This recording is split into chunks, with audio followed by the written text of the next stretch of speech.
অনেক ধন্যবাদ। আমি প্রথমেই সাধুবাদ জানাতে চাই অধ্যাপক প্রদীপ ভৌমিক এবং হেপাটাইটিস ফাউন্ডেশন ত্রিপুরাকে। 2002 সালে শুরু করে 2024-এ এই ফাউন্ডেশন যে পর্যায়ে উপনীত হয়েছে সেটি এক কথায় প্রশংসাযোগ্য। এ ধরনের ফাউন্ডেশন অনেক শুরু করা যায়, কিন্তু 22 বছর পরও টিকে থাকা সফলরূপে এবং সফল কিছু ঊর্ধ্বে উঠে সমস্ত প্রতিকূলতা কাটিয়ে যেটা এগিয়ে যাচ্ছে সেটি নিঃসন্দেহে একটা অত্যন্ত আশা জাগানিয়া বিষয়। আমি 2012 সাল থেকে এই সংগঠনের সাথে সম্পৃক্ত। আমি হেপাটাইটিস ফাউন্ডেশন অফ ত্রিপুরার বেড়ে ওঠার চাক্ষুষ সাক্ষী। আমি জানি যে সারা বিশ্ব এই ফাউন্ডেশন কীভাবে মূল্যায়ন করে।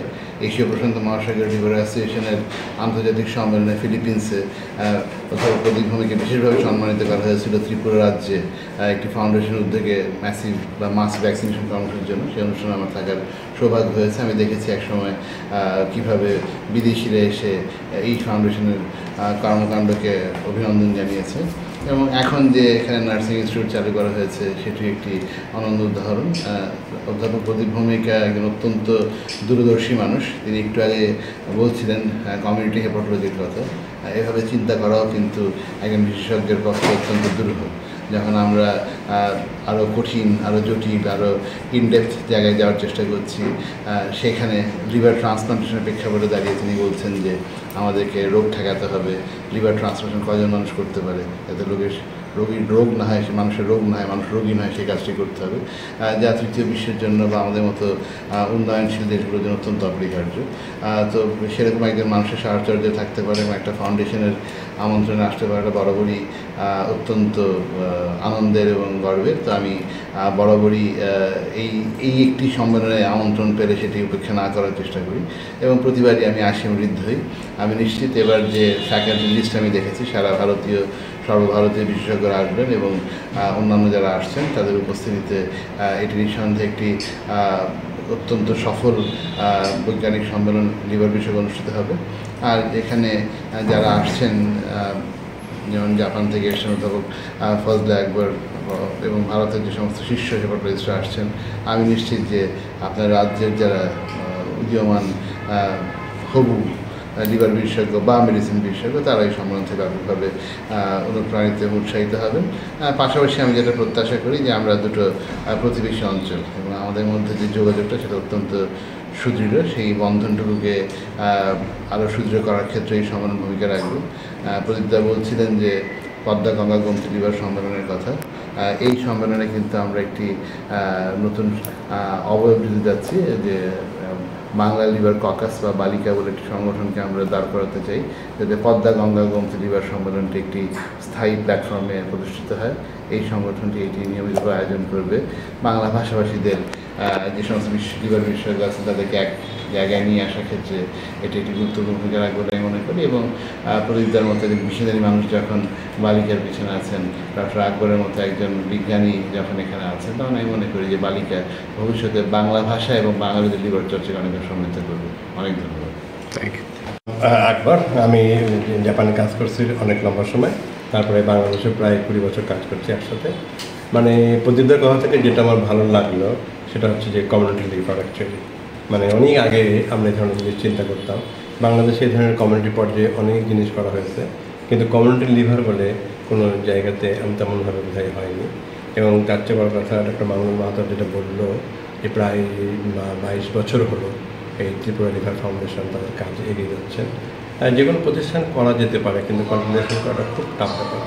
আর প্র্যাকটিক্যালি কমিউনিটি লিভার কনসেপ্ট এখন এত জোরে চলে আসছে এবং আসা উচিত যে আসলে আমাদের দেশের মতন বাংলাদেশ হোক বা ভারত হোক বা আমাদের সার্কেল কান্ট্রিগুলো হোক, তাদের পক্ষে বর্তমান বিশ্বে যে ডেভেলপমেন্ট হচ্ছে, যেভাবে ওষুধের দাম বেড়ে যাচ্ছে, ইনভেস্টমেন্ট বেড়ে যাচ্ছে, তাতে আর এর পুরো চিকিৎসা করা সামান্য একটা জনগণের পক্ষে হয়তো সম্ভব, কিন্তু কোনোভাবেই আপামর জনগণের পক্ষে এটা সম্ভব না।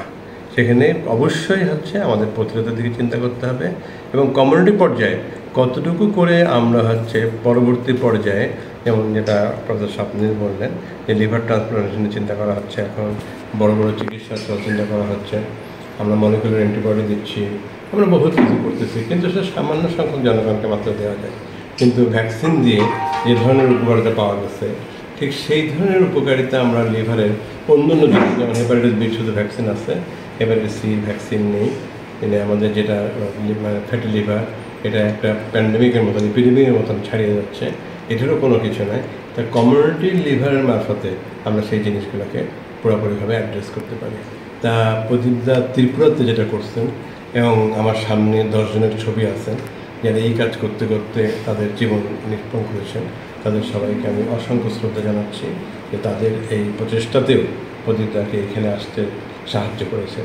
তারা আজকে আমাদের মধ্যে নাই, কিন্তু তাদের যে কমিটমেন্ট ছিল, যে প্রতিজ্ঞা ছিল যে একদিন ত্রিপুরা লিভার ফাউন্ডেশনের মারফতে এখানে আস্তে আস্তে করে লিভারজনিত অসুখ এবং তারপর লিভারজনিত অসুখকে যদি কবজা করা যায়, অন্য অন্য অসুখ এবং সামাজিক ব্যাপারগুলোকে হয়তো আমরা ট্যাকল করতে পারবো। তাদের প্রতি সমস্ত শ্রদ্ধা জানিয়ে, আজকে উপস্থিত সবাইকে শ্রদ্ধা জানিয়ে, এবং প্রদীপদার এই এক কাজ উনি একলা নয়, ডেফিনেটলি অনেকজন কাজ করেছেন। এখানে সমস্ত সাধারণ সম্পাদক আছেন, প্রত্যেককে তাদের এই সাহসী উদ্যোগের জন্য আবার আমি একবার স্যালুট দিয়ে আমার বক্তব্য শেষ করতে চাই। 7, 8, 9 জুন 2024 ত্রিপুরা রাজ্যের লিভার রোগ প্রতিরোধ তথা অন্যান্য সমস্ত রোগ যার সঙ্গে লিভারের সম্পৃক্ততা রয়েছে সেগুলি প্রতিরোধে একটি ইতিহাস সৃষ্টি হতে চলেছে। হেপাটাইটিস ফাউন্ডেশন অফ ত্রিপুরা গত 22 বছর ধরে এ রাজ্যের বুকে বিভিন্ন ধরনের কাজকর্ম করে আসছে, বিশেষ করে বিজ্ঞান এবং সামাজিক ক্ষেত্রকে মিলিয়ে সায়েন্স ফর সোসাইটি কনসেপ্টকে সামনে রেখে আমরা বিভিন্ন কাজকর্ম করছি। প্রথমে আমরা হেপাটাইটিস বি ভ্যাকসিনেশন শুরু করেছিলাম, কারণ 2002 সালে আমরা যখন কাজ শুরু করি তখন মূল স্বাস্থ্য সমস্যা ছিল হেপাটাইটিস বি রোগ। সেই কাজ করতে করতে যদি আমরা এগিয়ে যাই, আমরা দেখি হেপাটাইটিস বি ভ্যাকসিনেশনের মধ্যে প্রতিরোধ করা গেলেও সময়ের সঙ্গে সঙ্গে অন্যান্য লিভার রোগও কিন্তু বেড়ে যাচ্ছে। যেমন আমাদের রাজ্যে অ্যালকোহলজনিত লিভার রোগ একটি অন্যতম বড় সমস্যা, এবং আজকে সারা পৃথিবীতে লিভার রোগের অন্যতম প্রধান কারণ ফ্যাটি লিভার ডিজিজ, বা এখন বিভিন্ন নামে সেটাকে বলা হয়, সে non alcoholic fatty liver disease বা মেটাবলিজম অ্যাসোসিয়েটেড লিভার ডিজিজ ইত্যাদি ইত্যাদি। সেগুলি এখন এমন একটা জায়গায় পৌঁছে গেছে যে লিভার রোগকে ভিন্নভাবে দেখার প্রয়োজন এসে গেছে। লিভার রোগের যেমন চিকিৎসা হবে, তার পরীক্ষা নিরীক্ষা হবে, তেমনি সেটাকে প্রতিরোধ করা অত্যন্ত প্রয়োজন। তাই আমরা নতুনভাবে ভাবতে শুরু করেছি লিভার রোগ প্রতিরোধ বা কমিউনিটি হেপাটোলজি। অর্থাৎ কি না, লিভার রোগকে কেবলমাত্র হাসপাতালের 4 দেওয়ালের মধ্যে বন্ধ রাখলে হবে না, সেটাকে বাইরে রাস্তায় বা মানুষের মধ্যে, সমাজের মধ্যে কমিউনিটিতে নিতে হবে। সেটা হবে কমিউনিটি হেপাটোলজি। এইসব সমস্ত বিষয়কে সামনে রেখে 7, 8 এবং 9 জুন আমরা লিভারকন, 7ম লিভারকন আমরা আয়োজন করেছি। 2011 সাল থেকে আমরা প্রতি 1 বছর পরে পরে এই লিভার রোগের আন্তর্জাতিক সম্মেলন আমরা আয়োজন করে আসছি, এবং 2019 সাল থেকে পদ্মা গঙ্গা গোমতী নামে আরেকটি সম্মেলন আমরা করে আসছি। সেটা শুরু হয়েছিল বাংলাদেশ থেকে। সেখানে বাংলাদেশে যারা হেপাটোলজিস্ট রয়েছেন সেটার প্রধান উদ্যোক্তা, আমরা তার সঙ্গে যুক্ত হতে পেরে আমরা অত্যন্ত গর্বিত। এবং তারপর থেকেই 19, 20, 21, 3 বছর এবং কোভিডের মধ্যেও সেই পদ্মা গঙ্গা গোমতী লিভার সম্মেলন অনুষ্ঠিত হয়। তারপরে আমরা সুযোগ পাই 4র্থ এবং এবারে 5ম পদ্মা গঙ্গা গোমতী সম্মেলন করতে। এই সমস্ত সম্মেলনে শুধুমাত্র ভারতবর্ষের বিভিন্ন রাজ্যের বা বিভিন্ন শহরের হেপাটোলজিস্টরাই থাকবেন না, থাকবেন বাংলাদেশ এবং নেপালের অত্যন্ত বিখ্যাত ব্যক্তিগণ। এবং আমরা গর্বিত এবং আনন্দিত আজকে এই সময়ে আমরা যখন কথা বলছি তখন আমাদের সঙ্গে রয়েছেন বাংলাদেশের অত্যন্ত বিখ্যাত এবং বিশ্ব স্তরে যিনি অত্যন্ত খ্যাত ডক্টর মামুনুল মেহতাব স্বপ্নিল, উনি আমাদের সঙ্গে রয়েছেন, এখনই কথা বলবেন। এবং ডক্টর ফজলে আকবর, উনি আন্তর্জাতিক খ্যাতিসম্পন্ন লিভার রোগের যিনি গবেষক। উনি সাধারণত জাপানে কাজ করেন, বর্তমানে বাংলাদেশে এবং জাপানে 2 দেশে মিলে উনি লিভার রোগের গবেষণায় এক উন্নত জায়গায় পৌঁছে গেছেন। এবং আমাদের এই সাবকন্টিনেন্ট ও উপমহাদেশের সৌভাগ্য ওনাদের মধ্যে একজন বিখ্যাত রিসার্চারকে আমরা পেয়েছি। তাছাড়া আমাদের সঙ্গে আমাদের বাংলাদেশের যে আমাদের সহযোগী সংগঠন তার বিশিষ্ট ব্যক্তিগণও রয়েছেন। আগামীকালকে থেকে সবাই দেশের বিভিন্ন অংশ থেকে বিশিষ্ট ব্যক্তিগণ উপস্থিত হবেন এবং 3 দিন ব্যাপী সম্মেলন চলবে। এই সম্মেলনে আনুষ্ঠানিক উদ্বোধন হবে 7ই জুন সন্ধ্যা 6টায় ইন্টারন্যাশনাল কনভেনশন সেন্টার হাপানিয়া আগরতলাতে, এবং সেই সম্মেলনে উদ্বোধন করবেন আমাদের রাজ্যের মাননীয় মন্ত্রী শ্রী সুশান্ত চৌধুরী মহোদয়। ওনার সঙ্গে উপস্থিত থাকবেন আমাদের স্বাস্থ্য দপ্তরের মাননীয় সচিব শ্রী কিরণগীত মহোদয়। তাছাড়া যেসব লিভার রোগের বিশিষ্ট ব্যক্তিগণ দেশের এবং দেশের বাইরে থেকে রয়েছেন, ওনারাও এই মঞ্চে উপস্থিত থাকবেন। তার মধ্যে রয়েছেন ডক্টর গৌরদাস চৌধুরী, ডক্টর মামুনাল মেহতাব এবং ডক্টর সুধাংশু ক্যাসি, যিনি নেপাল থেকে আসছেন।